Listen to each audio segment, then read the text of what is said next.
Hi, Dr. Rushing here. I thought that we'd have a short little course on shock today, the pathophysiology of shock. It's an important topic that you should understand because boards like to ask about it. But before we get started, just to remind you that I have a pathology review course that is going to be happening between May 8th to the 12th online, and you can find out more about that at rushingreview.com. So let's talk about shock. What is shock? It's the circulatory collapse which causes widespread hypoperfusion and eventual hypoxia of tissues. So all roads of shock lead to tissue hypoperfusion, meaning it's not getting enough blood supply, and hypoxia. It's not getting enough oxygen because it's not getting the blood supply. Hypotension is a key component to shock. You have to be able to recognize that in a question. Lots of times students read board questions too quickly and they totally bypass the blood pressure and don't take note of the fact that the person's in shock in the question. It also causes reduced cardiac output, but there are two exceptions to that rule, and the boards love asking about them, so you need to know what they are. The types of shock: there's cardiogenic shock, which is low output due to myocardial pump failure. This can be caused by MIs, arrhythmias, or any other cardiac causes, which the heart isn't functioning properly, and so we're not getting the proper percentage of blood flow coming out of the left ventricle. Another type of shock is hypovolemic shock. This is low cardiac output due to low blood volume. Things like massive hemorrhage or fluid loss from burns, severe diarrhea or vomiting, all of those could lead to hypovolemic shock. It's important to note that massive burns, the patient can die of hypovolemic shock in the early stages, but if the patient dies later, like several days later or a week later, usually they're going to die of septic shock, not the hypovolemic shock. Shock associated with systemic inflammation or septic shock. This is due to inflammatory mediators causing massive vasodilation, as well as vascular leakage and venous pooling. Infections, burns, trauma, pancreatitis, all of these can cause septic shock. And it's important to note that the first stage of that are the lipopolysaccharides from gram negatives. They then release the TNF alpha, which then goes on to cause all the problems. It's important to take note of the lipopolysaccharide. It's actually one of the first things I look for in a board review book. If they mention lipopolysaccharides in association with septic shock, I know it's a pretty good board review book. If they don't, I say go on and try a different one. Anaphylactic shock and neurogenic shock are two other types of shock. They also cause massive vasodilation and redistribution of blood. They're called distributive forms of shock. And those will lead to low blood pressure and impaired organ perfusion, just like all the other types of shock. When we talk about cardiogenic, hypovolemic, obstructive, or mechanical shock, they all basically fit into the same category. They're going to have decreased cardiac output, and they're going to have decreased stroke volume, and that will lead to pulmonary congestion and hypoxemia. Why? Because instead of having a 55 to 60% ejection fraction, now my ejection fraction may only be 30%. But where's the blood going to go if it's not coming out of the left ventricle? It's going to start backing up into the lungs. It will back up into the capillary system of the lungs. And because the capillary system will become overloaded, it will have increased hydrostatic pressure, pushing fluid out into the surrounding tissue and into the alveolar spaces. And that will cause the pulmonary congestion. I'll get pulmonary edema. And obviously, my alveoli don't like to be filled with fluid because then I can't have proper gas exchange, and that's what leads to my hypoxemia. The other thing that the decreased stroke volume does is that it leads to hypotension. If I don't have enough blood coming out into the aorta, my blood pressure is going to be much lower. The pressure in that vessel will be much lower because the volume is low. It will lead to decreased systemic perfusion and cellular injury. And as a compensatory mechanism, we vasoconstrict. The SVR, or the systemic vascular resistance, will increase. Some people also refer to it as peripheral vascular resistance. It's the same thing. And because of the poor perfusion and cellular injury, it can lead to metabolic acidosis. And lastly, decreased stroke volume causes poor coronary artery perfusion. The coronary arteries come off right after the aortic valve. And if I'm not ejecting as much blood as usual, I'm not going to be perfusing the coronary arteries as well. And that can lead to more heart damage. When we talk about septic shock, it's important to note that there are two phases of septic shock, and people tend to forget that there are these two separate components or two separate phases. One of which is the warm phase. It's the one that they usually ask about on boards. This is the hyperdynamic phase, approximately 6 to 72 hours. With this phase is increased cardiac output with low peripheral vascular resistance.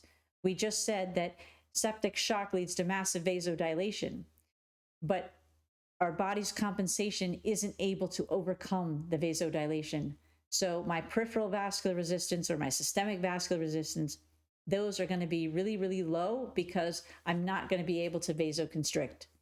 But I'm still going to maintain a high cardiac output. The patient will have high, hot, dry, flushed skin with mottled legs. This is due to histamines and bradykinin, serotonin, and endorphins. And during this phase, it's the catecholamine release that keeps the cardiac output increased. And it also increases the contractility. That's how it works. That's how we keep the output going in this warm phase of septic shock.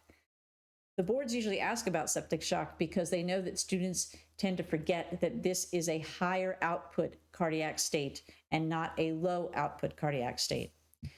On the other hand, cold phase of septic shock is hypodynamic. This is basically, you're at death's door. This is almost irreversible. It's very ominous. It's very similar to terminal hypovolemic shock. These people are on the way out. They have a below normal temperature. They have severe hypoperfusion and hypotension, and they have cold mottled skin. They have decreased cardiac output in the cold phase.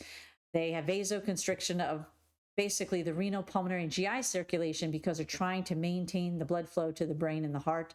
They can go into DIC, disseminated intravascular coagulation, acute respiratory distress syndrome, as well as multi-system failure. So the cold phase is basically they're on their way to dying, whereas the warm phase is the one that the boards usually ask about. All shock has low blood pressure, and it's important to recognize it. And all questions about shock assume compensation. That's important to note because usually I tell my students that when you're reading a board question, you do not assume compensation. But for shock patients and for shock cases that show up on the boards, they do want you to assume compensation. They assume that something is happening, and usually that is that the systemic vascular resistance is increased because the body's compensation is to vasoconstrict. So the compensation for hypovolemic, cardiogenic, pulmonary embolus, or cardiac tamponade, obstructive types of shock, lead to increased systemic vascular resistance and an increase in heart rate. Those are the compensatory things that are going to occur. The main reason why is because all of these cause a decreased cardiac output, and my body's trying to make up for it and maintain the cardiac output by vasoconstricting the vasculature and increasing the heart rate. For septic shock, anaphylactic shock, and neurogenic shock, they're all considered to be distributed.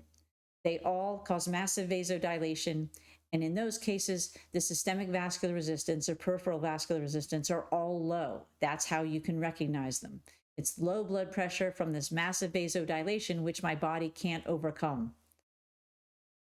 Both anaphylaxis and warm septic shock are the only two that have increased cardiac output. All of the other types of shock have reduced cardiac output. So I said there were two exceptions to the rule about low cardiac output. Those are the two, anaphylaxis and warm septic shock. They look very similar. They follow the same parameters, and that is that they have a high cardiac output state and they have a low systemic vascular resistance. Neurogenic sets itself apart because it also has bradycardia. All of the other types of shock have tachycardia, but neurogenic has bradycardia. So I tell my students that it's important to note that when you're studying pathology, you don't need to know all the symptoms and all of the presentations of all the different types of diseases. That's not what you need to know for the boards. What you need to know is what makes something unique, what makes it stand apart from something else that might present very similarly. That's what you need to do when you're looking at all these different shock cases. You need to figure out what is going to set something apart. For anaphylaxis and warm septic shock, what sets them apart is that they have the increased cardiac output. For neurogenic shock, what sets it apart is that it causes bradycardia and not tachycardia like all the others do. So we can put these into categories: the cardiogenic, hypovolemic, obstructive, and mechanical types of shock, or like cardiac tamponade. They all have low cardiac output and increased systemic vascular resistance as their compensation. They also all cause tachycardia. Anaphylactic shock, warm septic shock, cold septic shock, and neurogenic shock all fall into the same category also, because they all have decreased systemic vascular resistance or peripheral vascular resistance. They all cause massive vasodilation. The central venous pressure and pulmonary capillary wedge pressure will also be low because the vasodilation is occurring everywhere. So when they ask about central venous pressure or pulmonary capillary wedge pressure in those types of shock, the anaphylactic, warm, cold, and neurogenic, all of them are going to be low because the vasodilation is occurring everywhere. And we always have to keep in mind that the anaphylactic and the warm septic, they like to travel together. They do the same things. They have increased cardiac output. So now I'm going to talk very quickly about pericardial tamponade, because it's important to understand what's happening in pericardial tamponade before you can figure out what kind of parameters are you going to have for pulmonary capillary wedge pressure and central venous pressure, etc. So for pericardial tamponade, let's draw our picture of our heart here. I have to excuse my crude drawing here, but we're just kind of doing this on the fly. My valves here, okay? Basically my right atrium, right ventricle, my left atrium, and left ventricle. And actually, let me switch my colors here. Let's go to yellow now. And on the outside is my pericardial sac.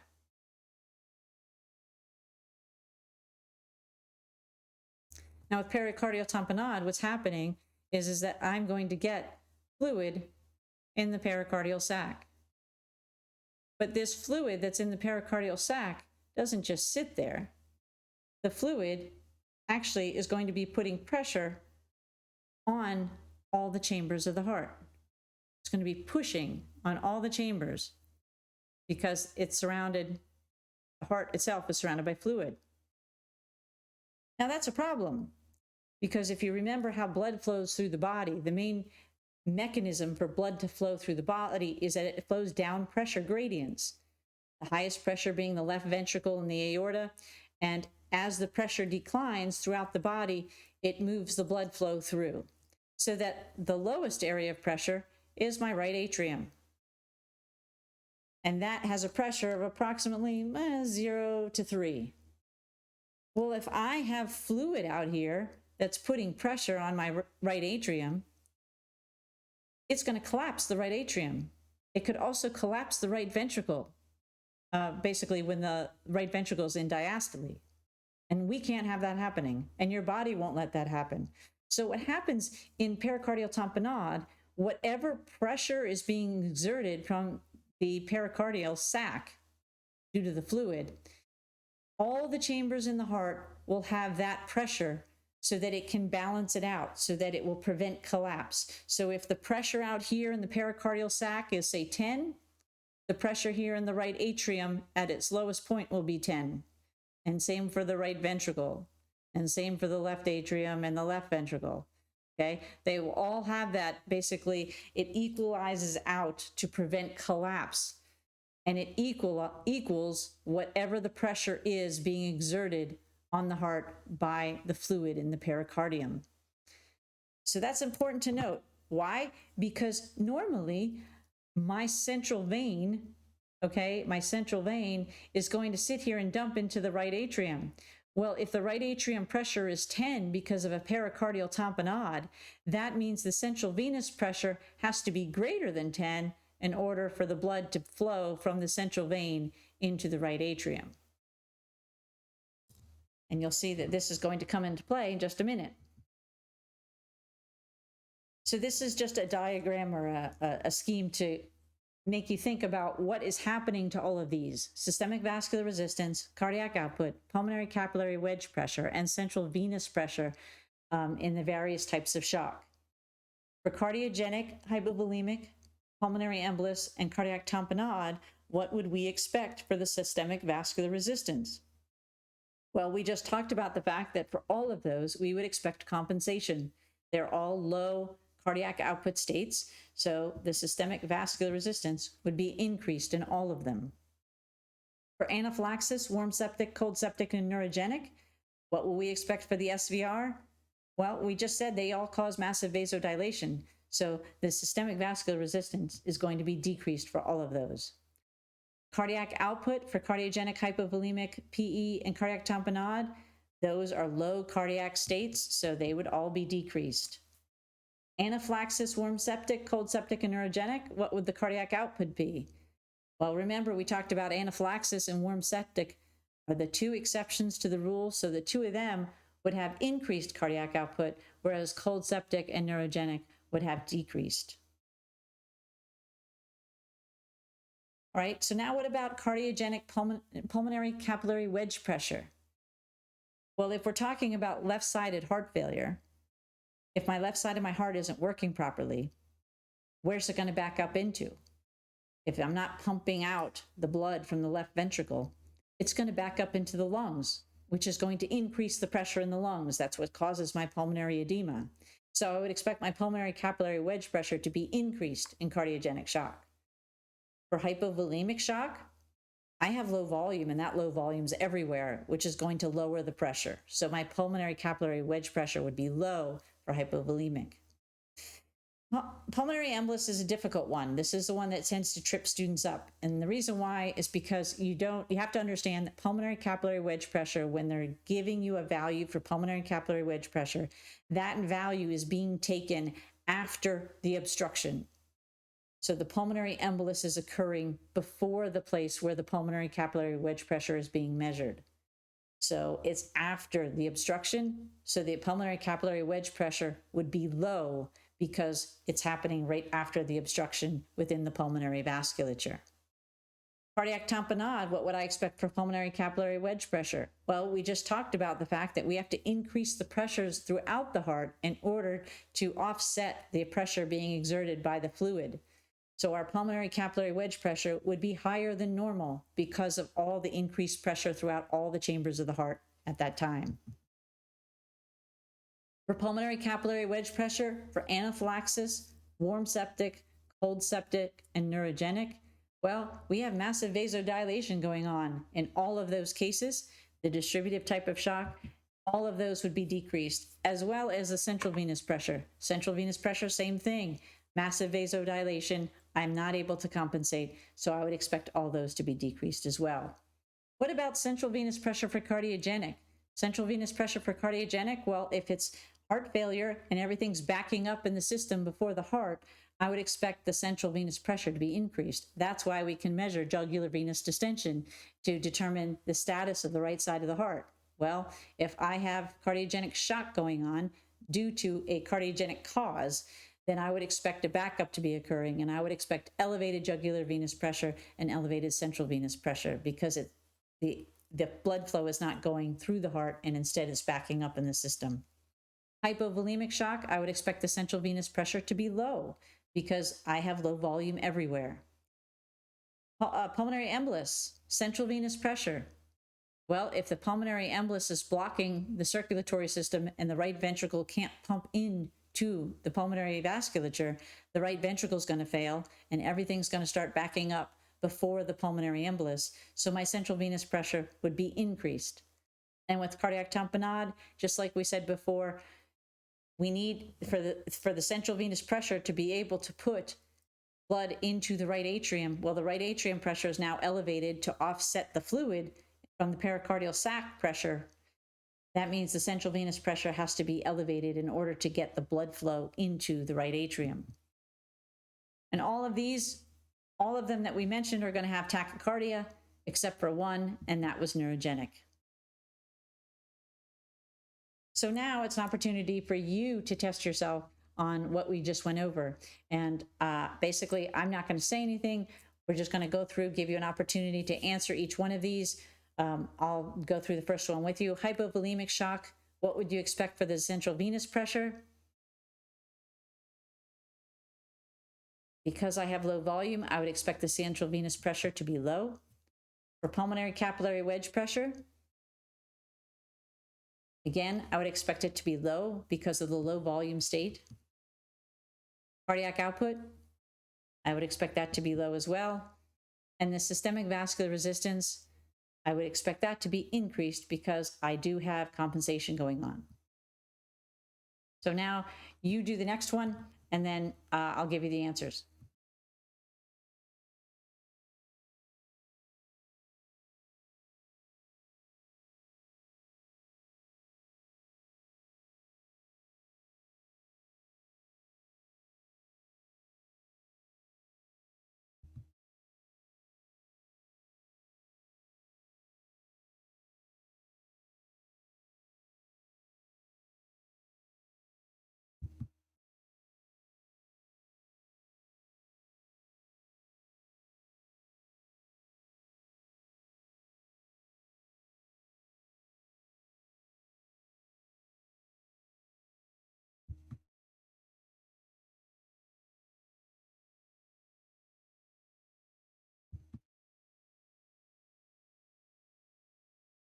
This one's a little bit different because the pulmonary capillary wedge pressure will be low because we're indicating it's just the right side of the heart that is failing, not the left side. So we wouldn't have a backup into the pulmonary system if the left heart was okay. But for the right heart, the pulmonary capillary wedge pressure would be low because the right heart wouldn't be able to get the blood into the pulmonary system because of the right-sided heart problem.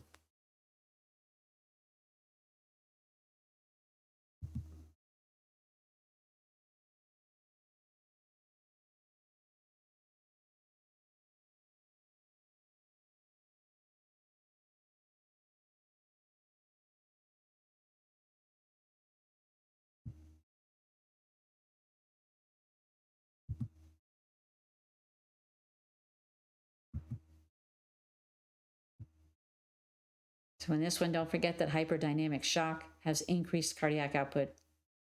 The central venous and pulmonary capillary wedge pressures will be low because of the massive vasodilation, and so will the systemic vascular resistance. Hyperdynamic's a bit easier to figure out.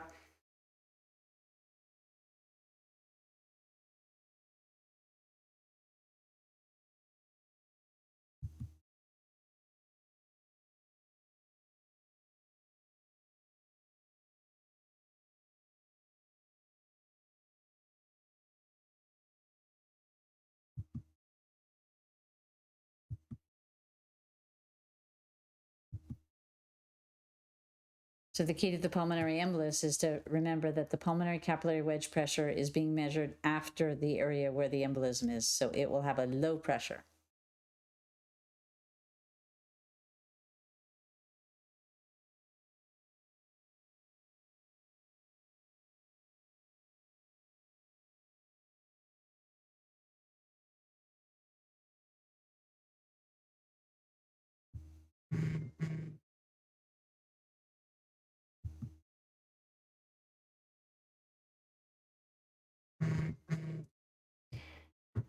So this is a question that I threw in here because it's one that tends to trip up some of my students. 65-year-old woman is brought to the emergency department after being found unconscious at home by her neighbor. Her temperature is not elevated, pulse is 125, blood pressure is 70/50. On physical exam, she is pale and has cold extremities. She has peripheral pulses that are barely palpable, jugular venous distension, and bilateral crackles over her lower lung fields. There are no murmurs, rubs, or gallops heard on heart exam. She withdraws to painful stimuli. This patient is most likely in which of the following types of shock? If we work our way through the question, we can see clearly that she has hypotension, so she's in shock. And we know that by her 70/50 right here.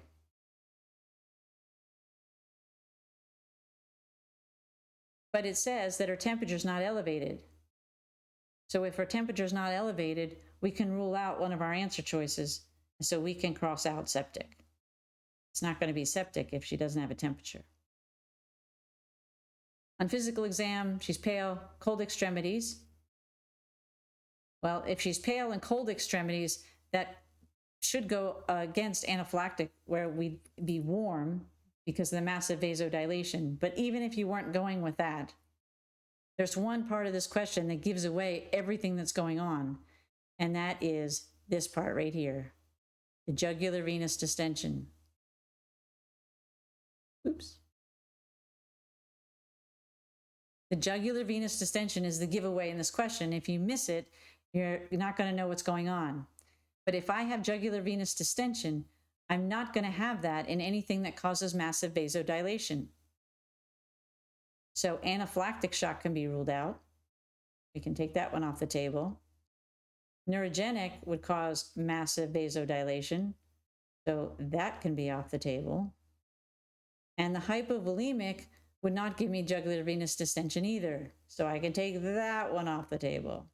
And that only leaves us with cardiogenic, and that would make sense. I would expect the patient to have jugular venous distension if they had some type of cardiac problem that was leading to their shock, because everything would be backing up in the system and creating the jugular venous distension. So in that case, it's the cardiogenic shock that's the answer. And you can rule out all the others by ruling it out with the temperature, by ruling out with the fact that I've got jugular venous distension, which I would not have with anything that causes massive vasodilation. And also, I wouldn't have it with hypovolemic shock. This is just a table to review all the different parameters, but it's not really worth memorizing this type of table. If you know the dynamics and what's happening, you can figure it out yourself. Thanks.